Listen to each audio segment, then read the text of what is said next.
My wife said, "I need to find myself," but her photos from his apartment told a different story. I can still feel the coldness in my hands as I stared at my phone, trying to process what I was seeing. There, on the screen, were pictures of my wife, Clara, in a place that wasn't our home. She wasn't alone. In one of the photos, she was sitting on a couch, laughing. No, smiling like she hadn't smiled at me in months. The kind of smile that wasn't forced, wasn't trying to cover up something, but pure, real. And next to her was another man. A man I didn't recognize. I didn't want to believe it at first. The pictures were from a phone number I didn't recognize, a number that had sent me the photos out of nowhere. I almost deleted them without opening them, but something inside me stopped. The anxiety that had been gnawing at me for the last few weeks surged forward, pulling my finger down to swipe and open the message. As soon as I saw the first picture, my stomach dropped. I thought about Clara's recent words.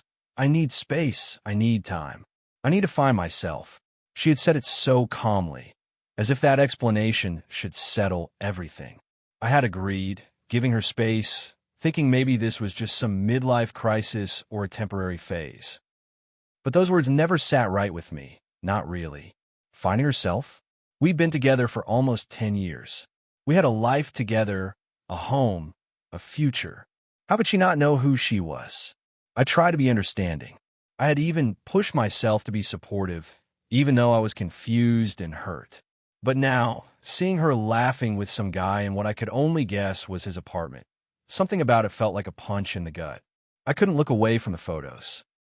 The other man's arm was around her, his face inches from hers. They were close, too close. And I realized, in that instant, I wasn't just looking at a picture of her finding herself. I was looking at the aftermath of something that had already happened. My breath came faster as I felt the familiar wave of panic hit.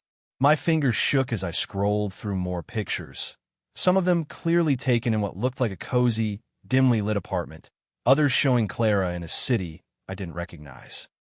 Was she with him then too? I wanted to confront her. I wanted to pick up the phone and yell demand answers.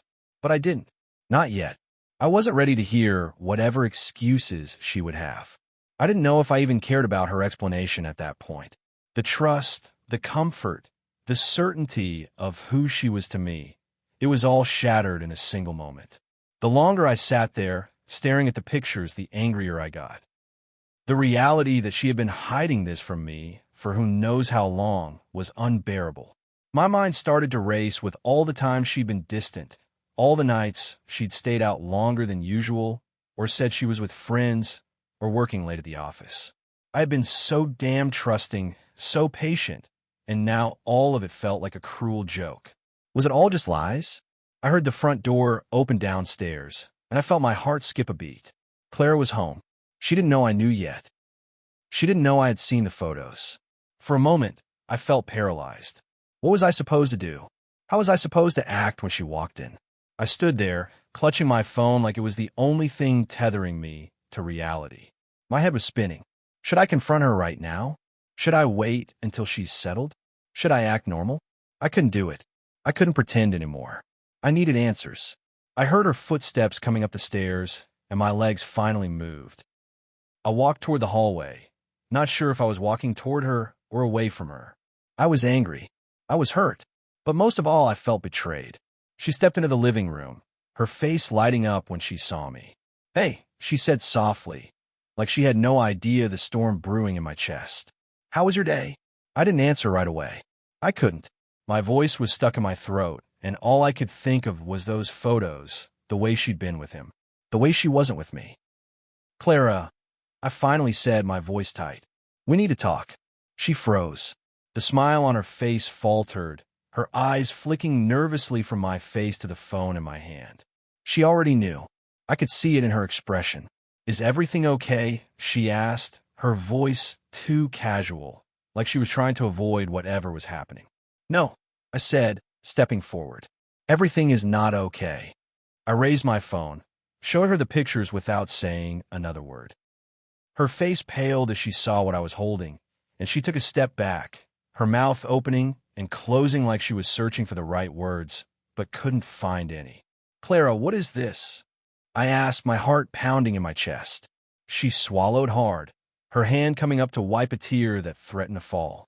Jake, it's not what you think. Don't lie to me. I interrupted, the anger surging up again. You told me you needed space, but you didn't tell me this. You didn't tell me about him. Her eyes shifted down to the floor, and she took a shaky breath. I didn't want to hurt you, she said, her voice trembling. I didn't know how to tell you. I didn't know how to explain it. I shook my head, my body tense. Explain what? That you've been seeing someone else while I've been sitting here, waiting for you to find yourself? That all this time, I've been here thinking you were working on US, when really you were with him? My voice cracked on the last part, and I instantly regretted the rawness that escaped from me. But I couldn't help it. It felt like everything I had believed in had come crashing down.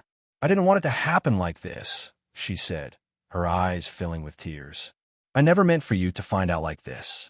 I didn't need space, Jake. But I also found someone who made me feel seen. I didn't realize what was missing until I met him. I stared at her, disbelief flooding my chest. She found someone else. She found someone who made her feel seen. I thought about everything we had. Our relationship, the life we'd built, the promises we'd made, and it suddenly felt so fragile, like it could crumble at the slightest touch. And here she was, telling me it wasn't enough. She'd found someone who wasn't me. So, you're leaving me for him? I asked quietly, my voice barely above a whisper. The question felt like a knife in my gut, but I needed to hear it. I needed the truth, even if it shattered me. She closed her eyes and nodded, a single tear falling down her cheek. I don't know if I'm leaving you for him, but I do know that I've changed. And I can't keep pretending everything is okay when it's not. I need to figure out who I am, Jake. I felt numb. I had no words left.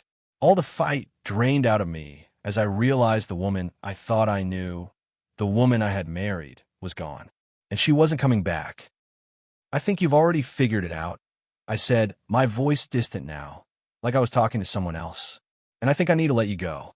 I stood there for a moment, watching her struggle to find something to say, but I couldn't do it anymore. I couldn't keep holding on to something that wasn't there. I turned and walked away, not looking back. Part 2. The days after that night felt like I was floating through a fog. Clara was gone, at least physically. She packed her things while I stayed in the same space, trying to pretend like I wasn't falling apart. I had my routine. Wake up, go to work, come home, try to avoid the thoughts swirling in my head. I was numb. I couldn't even remember the last time I felt truly present. The world outside my apartment kept turning, people kept living their lives, but I was stuck in this in-between place, unable to move forward, yet unwilling to go back. She had left without saying goodbye, without trying to explain herself any further. She'd sent a text from the car. I'm sorry for everything. Please don't hate me. And that was it. It was almost as if the woman I'd spent nearly a decade with had simply disappeared, replaced by this stranger who couldn't care less about the life we'd built. I kept the photos, not because I wanted to remember her like that, laughing with him, but because something in me couldn't let go of the proof. I thought I'd feel better if I erased it all, but every time I looked at my phone, every time I tried to delete those images, I just couldn't. It was like I was holding onto the last thread of the reality I'd known, my life, the one I thought I was living. It felt absurd, but it also felt like I was trying to understand why. Why did she do it? Why didn't I see it? Why had she given up on us so easily? I spent the first few days in a haze, only breaking out of it when my friend Scott called me. He'd been one of the first to notice how off I was. I hadn't told him about Clara, about the breakup, about the photos, about anything, but he knew I wasn't okay. Hey, man. His voice crackled through the phone. You good? Haven't heard from you in a while. You want to grab a drink or something? I hesitated, thinking about the last time I saw him. It felt like ages ago. But then I remembered. He was the one who always knew how to talk me through shit. If anyone could help me find my way out of this, it was Scott. Yeah, sure, I said, my voice sounding foreign to my own ears. I could use something stronger than water right now. We met at a local bar a few hours later, the kind with sticky tables and neon lights that buzzed louder than the conversations around you. Scott was already there when I walked in, nursing a half-empty glass of whiskey. He looked up and immediately gave me that look. The one that said he knew exactly what I was going through without me saying a word. His eyes were sympathetic, but there was no pity in them. He didn't need to ask me what was wrong, because he knew. He'd been there before. He had seen me go through breakups in the past, but this one felt different, bigger, worse.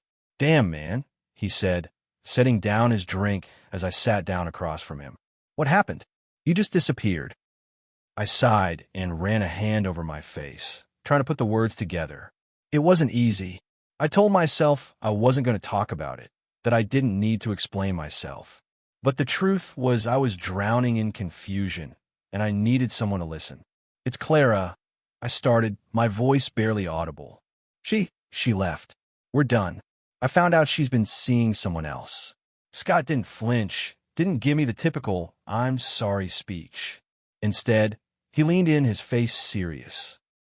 "I figured it was something like that," he said quietly. "I know you, man. You wouldn't just disappear without a reason. She hurt you, didn't she?" I nodded.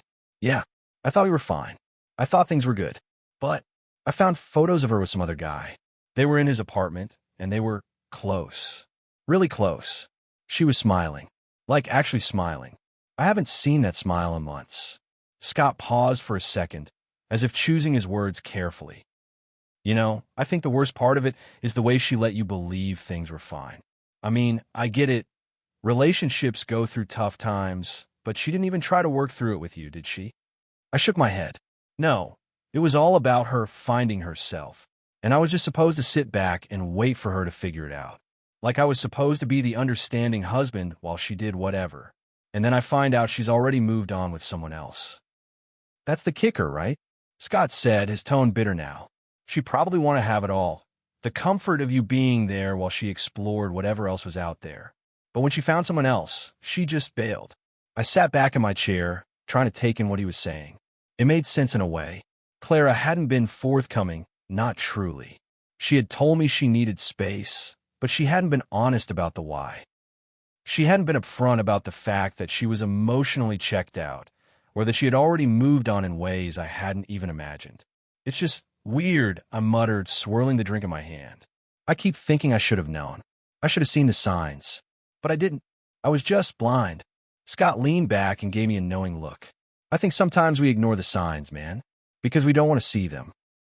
It's easier to just go with the flow, pretend everything's fine, even when deep down we know something's off. But you're not stupid, Jake. You didn't miss anything. You just trusted her." I looked at him, feeling a small bit of weight lift from my shoulders.